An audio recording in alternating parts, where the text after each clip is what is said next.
Assalamualaikum warahmatullahi wabarakatuh. Perkenalkan, nama Engga Pratama, Prodi Sarjana Terapan Keperawatan tingkat 1A. Baik, di sini Engga akan menjelaskan tentang sejarah Florence Nightingale.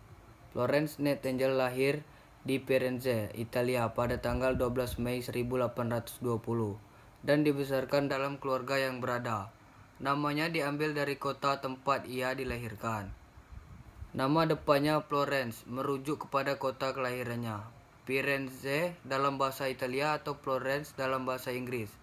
Semasa kecilnya, ia tinggal di Lea-Hurst, sebuah rumah besar dan mewah milik ayahnya, William Nightingale, yang merupakan seorang tuan tanah kaya di Derbyshire, London, Inggris. Sementara ibunya adalah keturunan Nickrad dan keluarga Nightingale adalah keluarga terpandang. Florence Nightingale memiliki seorang saudara perempuan bernama Parthenope.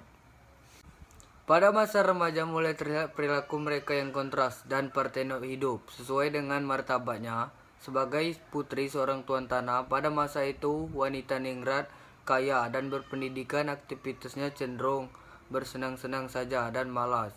Sementara Florence lebih banyak keluar rumah dan membantu warga sekitar yang membutuhkan. Pada tahun 1846 ia mengunjungi Kaiserwerth, Jerman dan mengenal lebih jauh tentang rumah sakit modern pionir yang diperoleh oleh pendeta Theodor Plätner dan istrinya dan dikelola oleh biarawati Lutheran atau Katolik. Di sana Florence Nightingale terpesona akan komitmen dan kepedulian yang dipraktekkan oleh para biarawati kepada pasien. Ia jatuh cinta pada pekerjaan sosial keperawatan, serta pulang ke Inggris dengan membawa angan-angan tersebut. Pada usia dewasa, Florence lebih cantik dari kakaknya dan sebagai seorang putri tuan tanah yang kaya, mendapat banyak lamaran untuk menikah, namun semua itu ia tolak, karena Florence merasa terpanggil untuk mengurus hal-hal yang berkaitan dengan kemanusiaan.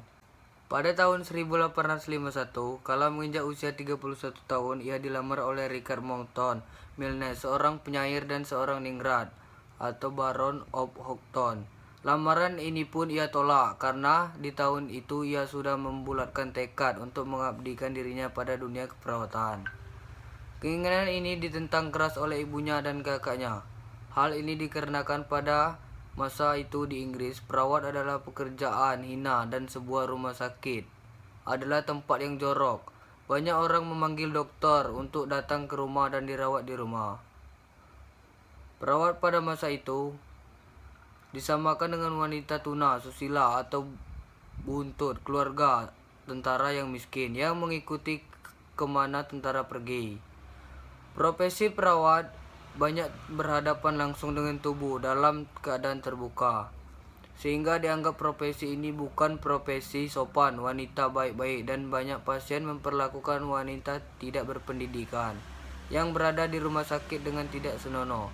Perawat di Inggris pada masa itu lebih banyak laki-laki daripada perempuan karena alasan-alasan tersebut. Pada tanggal 12 Agustus 1853, Nightingale kembali ke London dan mendapat pekerjaan sebagai pengawas bagian keperawatan di Institute for the Care of Sick Gentlewomen, sebuah rumah sakit kecil yang terletak di Upper Harley Street, London, posisi yang ia tekuni hingga bulan Oktober 1854. Ayahnya memberi $500 per tahun, setara dengan $25 atau 425 juta pada masa sekarang, sehingga Florence dapat hidup dengan nyaman dan meniti karirnya. Di sini ia berargumentasi sengit dan komite rumah sakit karena mereka menolak pasien yang beragama Katolik.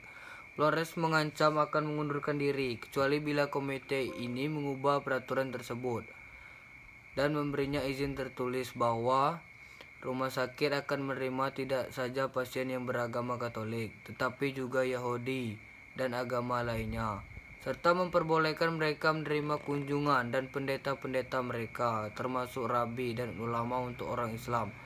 Komite rumah sakit pun mengubah peraturan tersebut sesuai permintaan Florence. Pada 1854 berkobarlah peperangan di semenanjung Crimea. Tentara Inggris bersama tentara Prancis berhadapan dengan tentara Rusia. Banyak prajurit yang gugur dalam pertempuran, namun yang lebih menyedihkan lagi adalah tidak adanya perawatan untuk para prajurit yang sakit dan luka-luka. Keadaan memuncak ketika seorang wartawan bernama William Russell pergi ke Crimea. Dalam tulisannya untuk harian Tim, ia menuliskan bagaimana prajurit-prajurit yang luka bergelimpangan di tanah tanpa diberi perawatan sama sekali dan bertanya, apakah Inggris tidak memiliki wanita yang mengabdikan dirinya dan melakukan pekerjaan kemanusiaan yang mulia ini? Hati rakyat Inggris pun tergugah oleh tulisan tersebut. Florence merasa masanya telah tiba. Ia pun menulis surat kepada Menteri Penerangan saat itu, Sidney Herbert, untuk menjadi sukarelawan.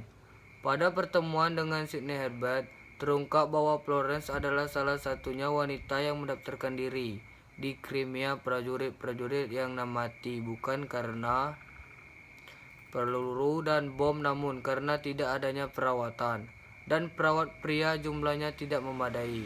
Ia meminta Florence untuk memimpin gadis-gadis sukarelawan dan Florence menyanggupi. Pada tanggal 21 Oktober 1854, bersama 38 gadis sukarelawan yang dilatih oleh Nightingale dan termasuk bibinya, May Smith, berangkat ke Turki menumpang sebuah kapal. Pada tanggal November 1854, mereka mendarat di sebuah rumah sakit pinggir pantai di Scutari. Saat tiba di sana, kenyataan yang mereka hadapi lebih mengerikan daripada yang mereka bayangkan. Beberapa gadis sukarelawan terguncang jiwanya dan tidak dapat langsung bekerja karena cemas. Semua ruangan penuh sesak dan prajurit-prajurit yang terluka, dan beratusan prajurit bergelimpangan di halaman luar tanpa berteduh dan tanpa ada yang merawat. Dokter-dokter bekerja cepat pada saat pembedahan. Mereka memotong tangan, kaki, dan mengamputasi apa saja yang membahayakan hidup pemilik. Potongan-potongan tubuh tersebut ditumpuk begitu saja di luar jendela dan tidak ada tenaga untuk membuangnya jauh-jauh ke tempat lain. Bekas tangan dan kaki yang berlumpuran dan menggunung menjadi satu dan mengeluarkan bau tak sedap. Florence diajak mengelilingi neraka tersebut oleh Mayor Prince, dokter kepala rumah sakit tersebut, dan menyanggupi untuk membantu. Florence melakukan perubahan-perubahan penting. Ia mengatur tempat-tempat tidur para penderita di dalam rumah sakit dan menyusun tempat para penderita yang bergelimpang di luar rumah sakit. Ia mengusahakan agar penderita yang berada di luar paling tidak bernaung di bawah pohon dan menugaskan penderita tenda. Penjagaan dilakukan secara teliti. Perawatan dilakukan dengan cermat. Perban diganti secara berkala. Obat diberikan pada waktunya. Lantai rumah sakit dipel setiap hari. Meja dibersihkan. Kursi dibersihkan. Baju-baju kotor dicuci dengan mengerahkan tenaga bantuan dari penduduk setempat.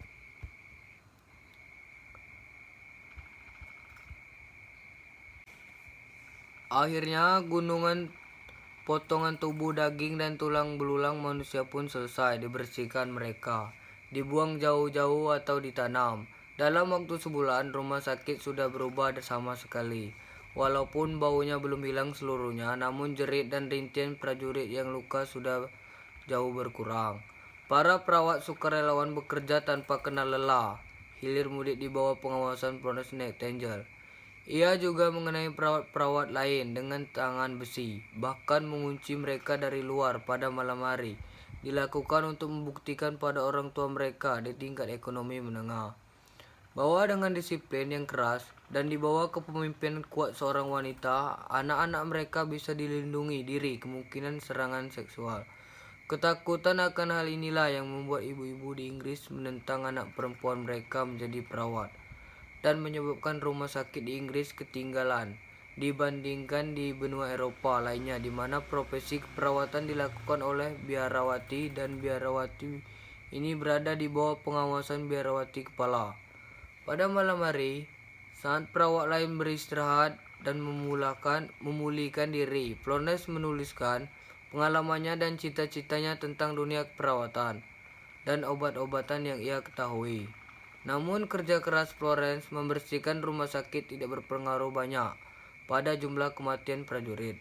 Malah sebaliknya, angka kematian malah meningkat menjadi yang terbanyak dibandingkan rumah sakit lainnya di daerah tersebut. Pada masa musim dingin pertama Florence berada di sana, jumlah 4.077 prajurit meninggal di rumah sakit tersebut. Sebanyak 10 kali lipat prajurit malah meninggal karena penyakit seperti tipes, tifoid, kolera, dan disentri dibandingkan dengan kematian akibat luka-luka. Saat perang kondisi di rumah sakit tersebut menjadi sangat fatal karena jumlah pasien melimpah. Lebih banyak dari yang mungkin bisa ditampung. Hal ini menyebabkan sistem pembuangan limbah dan ventilasi udara memburuk. Pada bulan Maret 1855, hampir 6 bulan setelah Florence Nightingale datang, Komisi Kebersihan Inggris datang dan memperbaiki sistem pembuangan limbah dan sirkulasi udara. Sejak saat itu, tingkat kematian menurun drastis. Namun Florence tetap percaya saat itu bahwa beratnya beban pekerjaan tentara. Pemikiran ini baru berubah saat Florence kembali ke Inggris dan mengumpulkan bukti di hadapan Komisi Kerajaan untuk Kesehatan Tentara Inggris. Akhirnya ia diyakinkan bahwa saat itu para prajurit di rumah sakit meninggal akibat kondisi rumah. Pada suatu kali, saat pertempuran dahsyat di luar kota telah berlalu, seorang bintara datang dan melapor pada Florence bahwa dari kedua belah pihak korban yang berjatuhan hanya sekali. Florence menanti rombongan pertama, namun ternyata jumlahnya sedikit. Ia bertambah pada bintara tersebut. Apa yang terjadi dengan korban lainnya? Bintara tersebut mengatakan bahwa korban selanjutnya harus menunggu sampai besok karena sudah terlanjur gelap. Florence memaksa bintara tersebut untuk mengantarnya ke bekas medan pertempuran untuk mengumpulkan korban yang masih bisa diselamatkan. Karena bila mereka menunggu hingga esok hari, korban-korban tersebut bisa mati kehabisan darah. Saat bintara tersebut terlihat enggan, Florence mengancam akan melapornya kepada Mayor Prince. Berangkatlah mereka berenam ke bekas medan pertempuran. Semua pria, hanya Florence satu-satunya wanita. Florence dengan berbekal lentera membalik dan memeriksa tubuh-tubuh yang bergelimpangan, membawa siapa saja yang masih hidup dan masih bisa diselamatkan, termasuk prajurit Rusia. Malam itu mereka kembali dengan membawa 15 prajurit, 12 prajurit Inggris dan 3 prajurit Rusia. Semenjak saat itu, setiap terjadi pertempuran pada malam harinya, Florence berkeliling dengan lampu untuk mencari prajurit-prajurit yang masih hidup. Dan mulailah ia terkenal sebagai bidadari berlampu yang menolong di gelap gulita. Banyak nyawa tertolong yang seharusnya sudah meninggal. Selama Perang Crimea, Florence Nightingale mendapatkan nama bidadari berlampu. Pada tahun 1857, Henry Longfellow, seorang penyair, menulis puisi tentang Florence Nightingale berjudul Santa Filomena yang melukiskan bagaimana ia menjaga prajurit-prajurit di rumah sakit tentara pada malam hari sendirian dengan membawa lampu. Baik, itulah penjelasan tentang Florence Nightingale. Saya akhiri. Assalamualaikum warahmatullahi wabarakatuh.